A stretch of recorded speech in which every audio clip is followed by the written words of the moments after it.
Добрый Да. день, здравствуйте, дорогие друзья. На моем канале сегодня важный гость Сергей Антонов. Сергей, расскажи, пожалуйста, про ту организацию, от которой вы подавали кандидатов в ПАСЕ, и порадуйся за того кандидата, который прошел. Да, приветствую тебя, Зуртан. Спасибо за приглашение. Мы подавали, значит, единый список кандидатов от коалиции из 21 организации российских демократических сил. А, Это был единственный список, который был подан в строгом соответствии с резолюцией ПАСЕ Российских демократических сил 2621, где было четко написано, что список кандидатов представляется общим совместным решением Организации российских демократических сил. Именно такое решение мы приняли и, значит, подали нашу заявку, где был 31 кандидат. А скажи, Действительно, один из пожалуйста, кандидатов, это опубликован же был список ведь, правильно? да, но он публиковался и в Фейсбуке на наших страницах, и Эхо ФМ опубликовала его где-то в начале января. Это была публикация. Значит, где-то на следующий день, наверное, или через 2 дня после того, как э, был завершен этап приема заявок. Значит, у нас было там 31 кандидат. В основном, значит, это у нас 21 организация. Это больше, наверное, половины или около половины. Это были регионалистские и национально-освободительные движения. Там, например, были «Свободная Удмуртия», которую я представляю, которая меня выдвинула кандидатом. Э, Была Было, значит, правительство Татарстана в изгнании, правительство независимого Татарстана в изгнании. Была Ассамблея народов Кавказа, был Всемирный совет татар, была Балтийская республика, значит, движение за создание Новгородской республики, Псковский республиканский центр, потом, значит, Европейское представительство Донского казачества, ну и так далее, и так далее. То есть много, я сейчас просто боюсь кого-то упустить. То есть достаточно много именно регионалистских и, значит, национально-освободительных движений. Также там было российское антивоенное движение, комитет 2024, одна, значит, феминистская организация, и, значит, правозащитная организация. Тоже сейчас все 21, все 21 организации не смогу перечислить сейчас на память. Ну вот И как ты оцениваешь вот прошедшие, некоторые говорят, что это не выборы, сейчас, но я их буду выборами называть, потому что сейчас ПАСЕ выбирала. мгм. Щас я закончу. И от нас, от нашей коалиции, значит, Руслан Кутаев, президент Ассамблеи народов Кавказа, он вошел в платформу. Это очень уважаемый человек, значит, э, бывший политический заключенный, человек, который имел опыт работы в правительстве независимой Ичкерии, человек, который боролся с оружием в руках за независимость Чечни, Ичкерии. Я считаю, что это очень достойный кандидат, и он выступает за деколонизацию России, и я абсолютно уверен, что он сделает все возможное для того, чтобы наши э, идеи идеи таких, как мы с тобой, людей, которые выступают за независимость своих регионов, что он будет там их отстаивать. И я очень удовлетворен этим результатом. Ну, можно Но есть... присоединиться к поздравлениям Руслана Кутаева Да.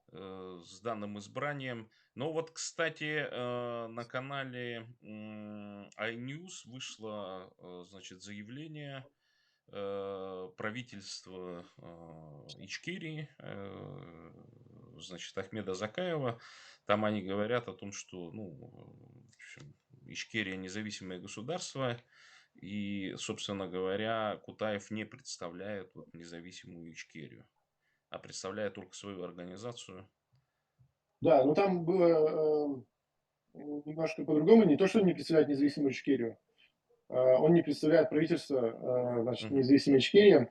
Изначально как бы никто не заявлял, что он представляет независимую Ичкерию. Он представляет свою организацию, куда входят представители народов Кавказа.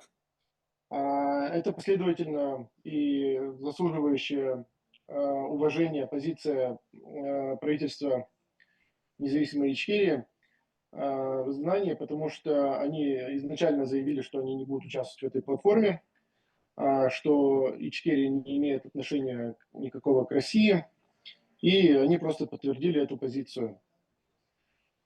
А, Тем не менее, раз, лично мое мнение, раз предоставлена возможность значит, национальным активистам и представителям различных диаспор и регионов э, отстаивать свое право на независимость значит, на таком высоком европейском уровне, это, на мой взгляд, это необходимо сделать.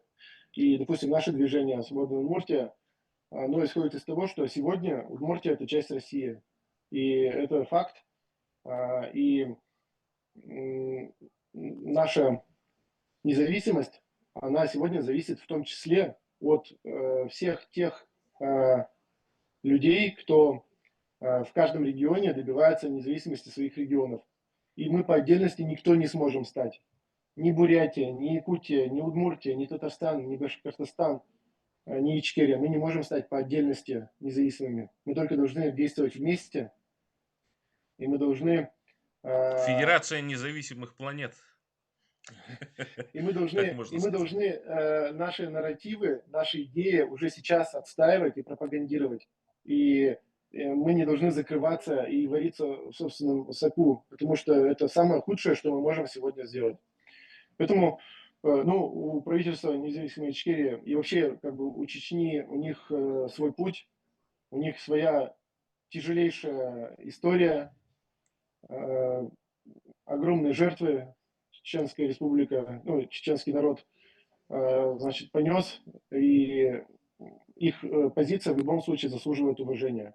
И, конечно, нас сравнивать, допустим, Удмуртию и Ичкерию нельзя напрямую.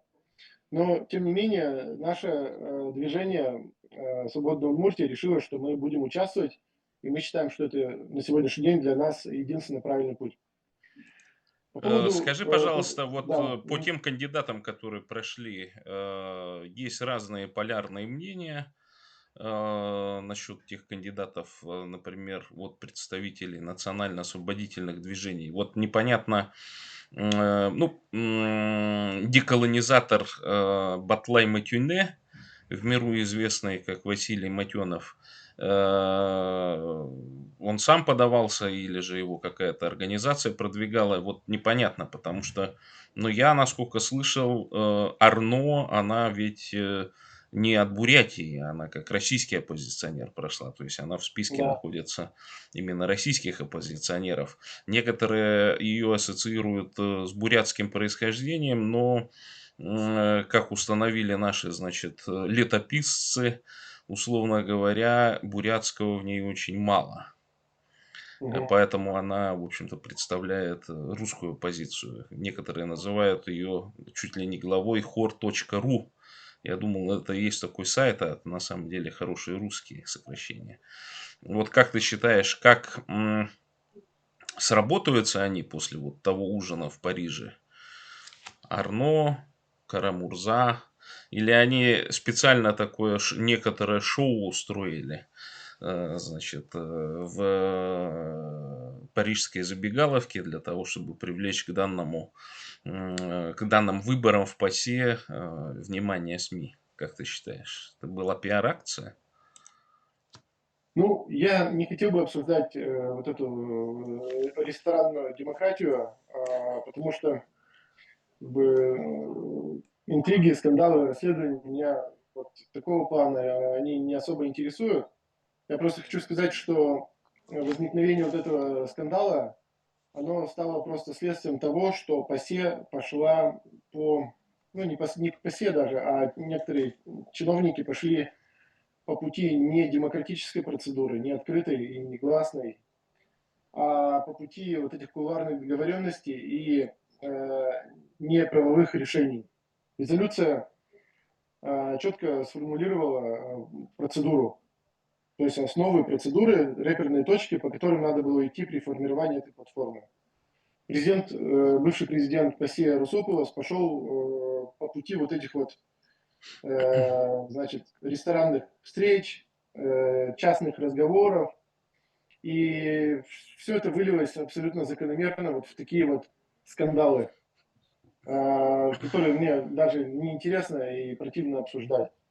Значит, что касается состава, то, конечно, он вызывает очень много вопросов в том плане, что в самой резолюции ПАСЕ, то есть 300 делегатов ПАСЕ, они зафиксировали, что деколонизация – это одно из главных условий демократизации вот этой одной шестой части суши, которая останется после падения Российской Федерации. Но мы видим, что в платформе, наверное, больше половины – это сторонники сохранения единой и неделимой. Ну, прям, назовем прямо сторонники Единой России. И, конечно, это вызывает недоумение. То есть была заявлена одна цель, прямо в резолюции прописано, а по итогу туда набрали людей, которые выступают за Единую Россию. Дальше, ну, квота для коренных народов, по-моему, это как бы изначально планировалось для тех людей, кто добивается независимости своих регионов. То есть это святое, можно сказать. Но Ну вот в связи с этим ввиду... вопрос. Я так понимаю, что люди, которые добиваются и добивались независимости и суверенитета своих государств, они должны были проходить не через ту платформу, не через тот e-mail условный, да, который принадлежал, значит, непонятному человеку. Ну, это известно, кому принадлежал, но на которые должны были приходить вот, значит, заявки. И вот в этом отношении мы с тобой до этого списывались. Я, в общем-то, пытался узнать, куда, на какие адреса нужно на самом деле писать вот национально-освободительным движением. И в итоге получается, что вы свою заявку не отправляли через вот этот e-mail. Вы отправили ее каким-то другим способом. Расскажи немножко вот про эту процедуру, которая все-таки привела к тому, что ваш список приняли, я так понимаю. Ну, поскольку А, Руслан прошел. да, ну, то есть возникновение вот этого анонимного почтового ящика стало следствием как раз того, о чем я говорю, что правовая процедура была заменена вот этими ресторанными посиделками, где были приняты решения про 12 человек, просто от балды, где были приняты решения о сроках, тоже от балды. Это все было принято не в рамках резолюции. Это было произвольно, значит, сделано для того, чтобы, ну, не для того, чтобы, а потому что люди просто по ходу пьесы меняли правила игры. И, конечно, следствием этого стало то, что вот этот процесс формирования платформы, он приобрел абсолютно недемократический характер. Мы подавали, конечно, не на этот почтовый ящик, потому что я писал письмо, ну, изначально подавал заявку на официальные адреса, как координатор нашей и вот этой инициативы 21 организации. И мы, значит, следовали строго резолюции и подали все наши заявки, подавали наши все заявки на официальные адреса ПАСЕ, как это положено. Потому что в резолюции было написано, что направляются президенту общий список кандидатов. Пришлось нам добиваться этого, потому что изначально у нас руководитель офиса президента, бывшего президента Сергей Хрыщиков, он не принял нашу заявку, поданную в строгом соответствии с резолюцией, и отправил нас на вот этот вот анонимный почтовый ящик. То есть он прямо написал, что если вы хотите, чтобы ваши кандидаты были рассмотрены, отправляйте все документы на вот этот анонимный почтовый ящик. Когда я ему написал о том, что ну, официальный запрос с просьбой разъяснить, кто несет ответственность за данный почтовый ящик, кто будет оператором обработки персональных данных в соответствии с регламентом европейским, кто будет, значит, иметь доступ ко всей этой информации. Следующим же письмом он мне ответил, что ПАСЕ не несет никакой ответственности за этот почтовый ящик, не имеет к нему никакого отношения и, значит, снимает с себя любую ответственность. Соответственно, впоследствии он признал, то есть мне подтвердил, то есть я попросил его подтвердить, и он подтвердил принятие нашей заявки, официальное принятие нашей заявки. Насколько я знаю, кто-то из кандидатов тоже, как и из организации, отправлял, значит, не на почтовый ящик вот этот вот анонимный, а на официальные адреса. Что касается вот того почтового ящика анонимного, ну, помимо того, что ПАСЕ напрямую открестилась от него и сняла с себя всякую ответственность, но это просто это не соответствует и противоречит резолюции, которую сама ПАСЕ установила. И это произвол, который демонстрирует неправомерность и нелегитимность вот этого состава платформы. То есть была нарушена процедура абсолютно. И поэтому после того, как был объявлен состав значит, платформы, мы приняли решение, нашей организации, которые вот участвовали в заявке общей, о том, что мы не признаем легитимность вот этих 2/3, потому что была нарушена процедура. Но легитимность 1/3 мы признаем, потому что она формировалась по другой процедуре, в упрощенном порядке. И вот такое решение мы приняли. А вот у меня большие сомнения, что некоторые кандидаты, вот они, вошедшие в ту 1/3, которую вы признаете, они посылали свои, значит, в общем-то, заявки через процедуру. У меня вот стойкое Но я, ощущение, что Батлай Матюни он выслал вот на этот, на анонимный адрес. И вообще, в принципе, опубликован ли список всех кандидатов? Есть эта информация? Или же... И вот как процедурно эти выборы в ПАСЕ проходили? То есть там собрались вся ассамблея ПАСЕ, да? Собрались все, значит, представители вот этих да. политических партий, и там выборы проходили. Или это просто чиновники отобрали случайным методом 12 кандидатов, точнее 15 кандидатов? Значит, я не знаю, куда Матенов отправлял свои заявки. Как проходили ну это не выборы, как проходило, так скажем, формирование состава платформы. По значит, резолюции генеральный секретарь ПАСЕ и докладчик по России Кросс, они должны были подготовить значит, проект решения, и это решение было принято в бюро ПАСЕ. В бюро ПАСЕ входит 36 человек. Это представители различных комитетов ПАСЕ, представители различных делегаций. И после того, как бюро приняло, значит, утвердило этот состав, ну, как бы, да, утвердило этот состав, потом еще сама, значит, ассамблея как бы уже затвердила это решение. Вот, то есть, по сути, ну, формированием состава занимался Эрик Нилс Кросс Мгм. и президент ПАСЕ Русополос.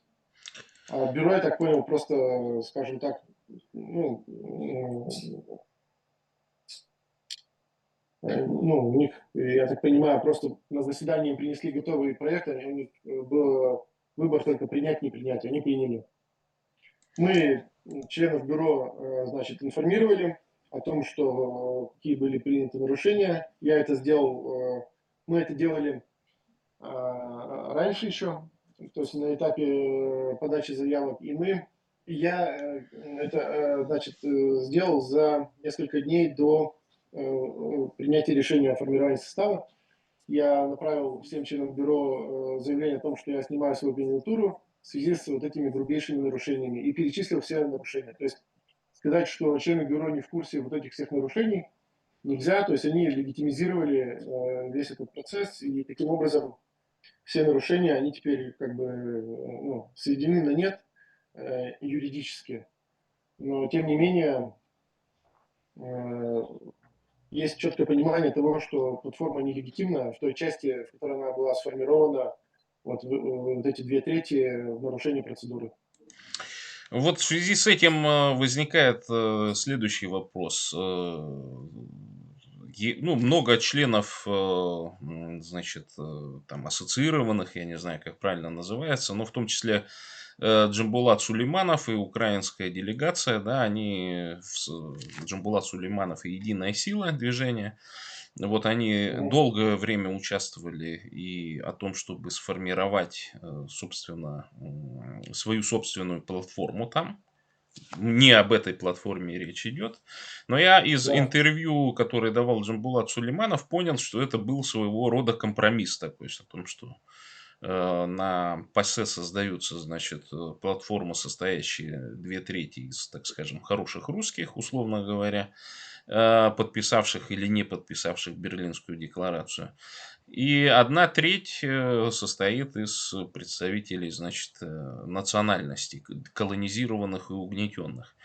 И вот в связи с этим вопрос, то есть вот не процедурные, ну, так скажем, процедуры, которые прошли с нарушением, они привели к возобновлению, я так понимаю, потому что уже в определенных СМИ идет информация о том, что вроде как Россия вернулась в ПАСЕ, хотя она была исключена за ведение агрессивной войны.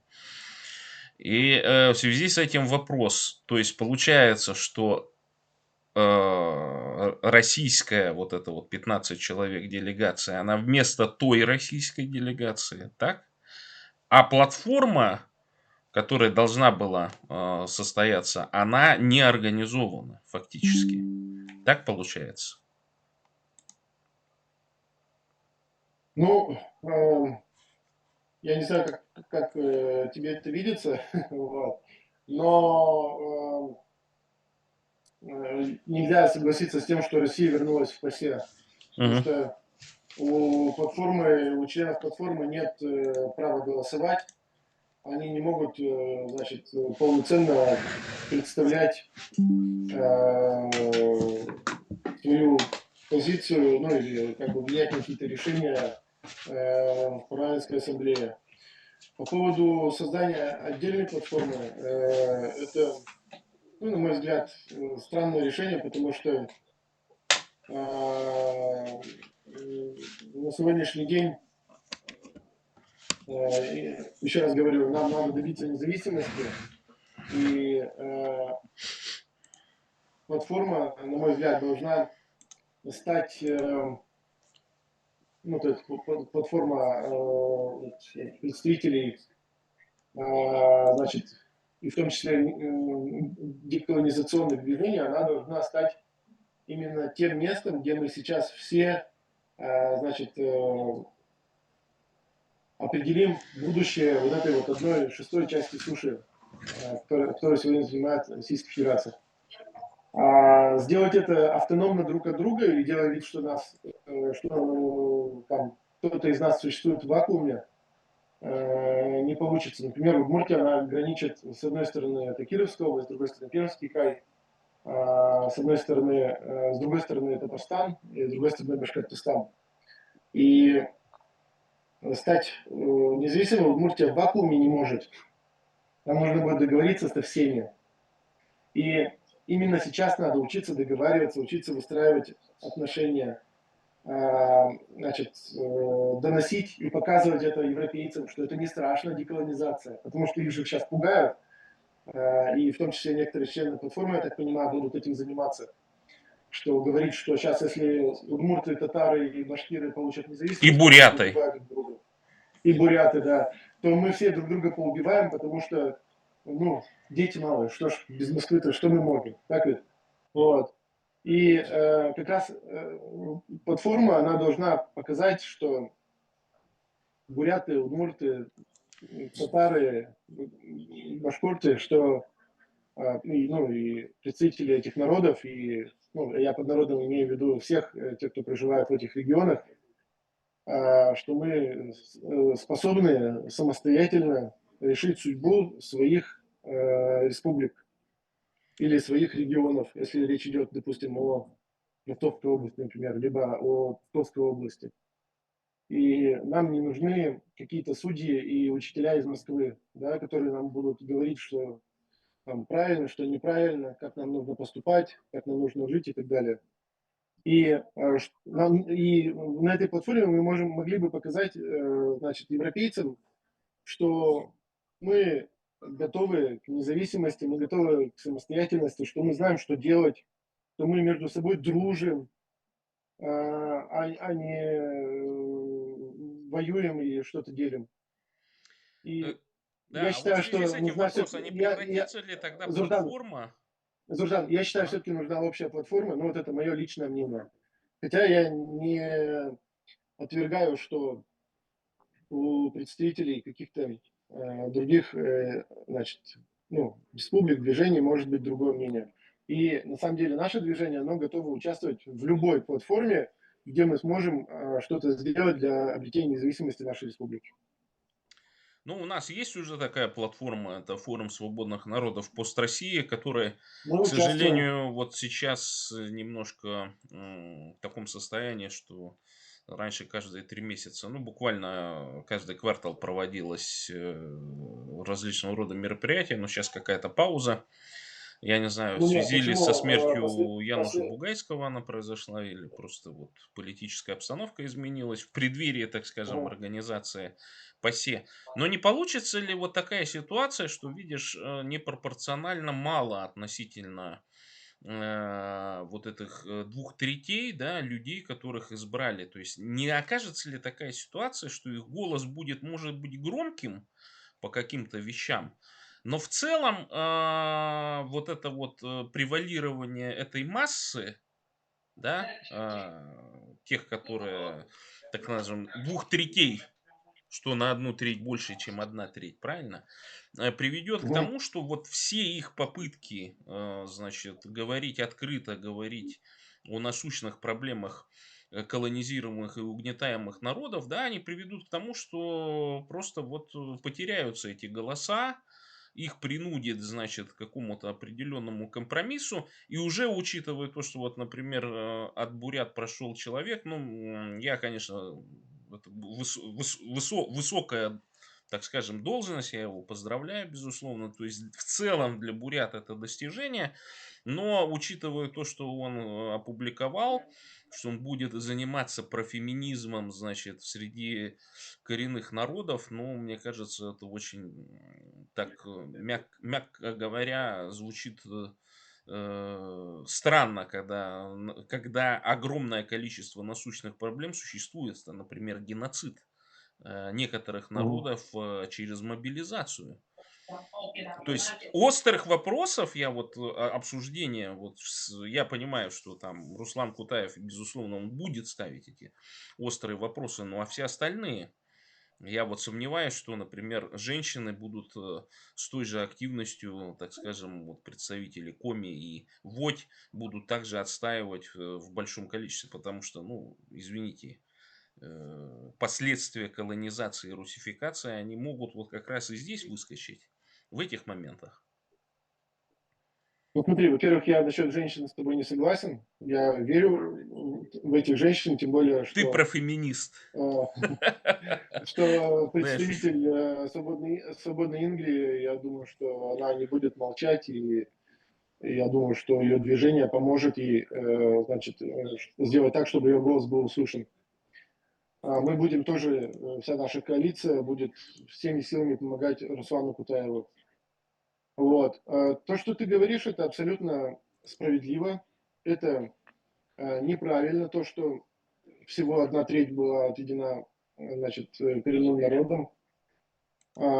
И мы об этом говорили с самого начала, еще с октября, о том, что необходимо квоту делать не для национальностей, не для коренных народов, а квоту надо было сделать для Москвы в первую очередь.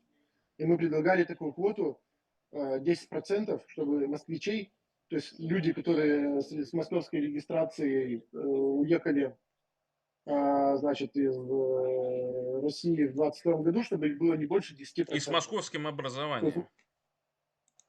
ну, это не важно. Мы просто говорили о том, что давайте вырвемся из этой порочной москвоцентричной практики. Зачем нам ее сюда, в Европу, тащить? Мы от нее уехали из России, и она привела к тому, что сегодня мир переживает одну из самых крупных войн со времен Второй мировой. Давайте сделаем 10% ограничений для москвичей. И все остальные регионы должны быть представлены пропорционально в платформе. Это единственный путь к демократии. Но ПАСЕ оно пошло по другому пути. То есть помимо процедуры еще были и такие вот существенные, ну, такие смысловые, значит, проблемы, которые как раз, ну, в том числе сыграли большую роль в том, что легитимность этой платформы вызывает большие вопросы. Но об этом надо говорить. Мы об этом говорили в нашей коалиции. Ну, почему-то мы не слышали, что нас поддержали какие-то другие национально-освободительные или регионалистские движения.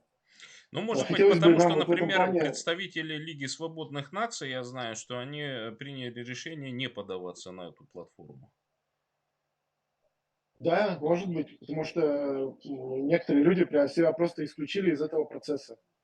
Не, ну я с тобой Зачем? полностью Почему? согласен, Наоборот, что форма диалога должна наоборот, быть, иди, особенно с иди, европейцами, потому что европейцы, ну, мягко конечно. говоря, их лидеры, которые вот, не все из них антропологи, этнографы, представители каких-то, ну, значит, таких умственных профессий, это важно понимать, и многие абсолютно не знают о том, что, ну, то есть Россия, Советский Союз, до этого Царская империя, они рисовали с помощью, значит, и полезных идиотов, и в том числе ученых, которых они заманивали, ну, ради определенной точки зрения, да, они рисовали вот такой образ, значит, о том, что всем народам живется отлично, особенно в советское время. Даже они пошли на тот шаг, чтобы создать национальные республики, чтобы показать, что они уже с царизмом давным-давно закончили, что насколько они прогрессивные. При этом они устроили геноцид в виде репрессий, потом устроили то же самое, что сейчас происходит в Украину. Собрали самых лучших молодых, отправили на бойню во время Второй мировой войны. Там даже была вот известная история о том, что тысячи солдат НКВД рыскали, значит, по тундре, ища там несколько десятков ивенков, которые, значит, по тем или иным причинам просто, ну, занимались своим хозяйством и знать не знали о том, что война начинается. То есть вот циничность и двоемыслие русского мира, она, в общем-то, понятна. И мы, конечно, желаем вот этой 1/3 избранных по-настоящему отстаивать интересы своих народов на этой платформе и внимательно следить за тем, что 2/3 будут продвигать там, потому что у меня такое складывается ощущение, что вне зависимости от той риторики, которая происходит, будут продвигать прорусские нарративы. Может быть, антипутинские, но прорусские. К сожалению, у нас уже время заканчивается нашего эфира. Осталось буквально 2 минуты. Сергей, что бы мог ты пожелать избранным, вновь избранным, и как им взаимодействовать вот с этой пресловутой двутретиной, так можно назвать их. Ну, я просто хочу пожелать быть честными перед собой хотя бы и максимально эффективно использовать те возможности, которые появились у них, у тех, кто был избран на эту платформу, для того, чтобы как можно больше сделать для того, чтобы прекратилась война, и для того, чтобы демократия появилась на вот этой одной шестой части суши, которая останется после Российской Федерации. Ну и для свержения Путина, конечно. Это самая главная цель. Хорошо, большое спасибо за интервью. Всегда рад, что ты приходишь, всегда соглашаешься на Взаимно. интервью. Спасибо за Большое приглашение. спасибо. Будем взаимодействовать. Надеюсь, что на следующую каденцию наша платформа объединится с твоей, и мы будем составлять совместный список кандидатов. Кстати, через сколько перевыборы будут? Что-то Через известно? год. Перевыборы этой Через платформы? год. 3 года. Ну, год, А, год. год. Все ясно. Ну, в следующем году где там, в Страсбурге. Хорошо. Благодарю за внимание. Спасибо Э, и до новых встреч.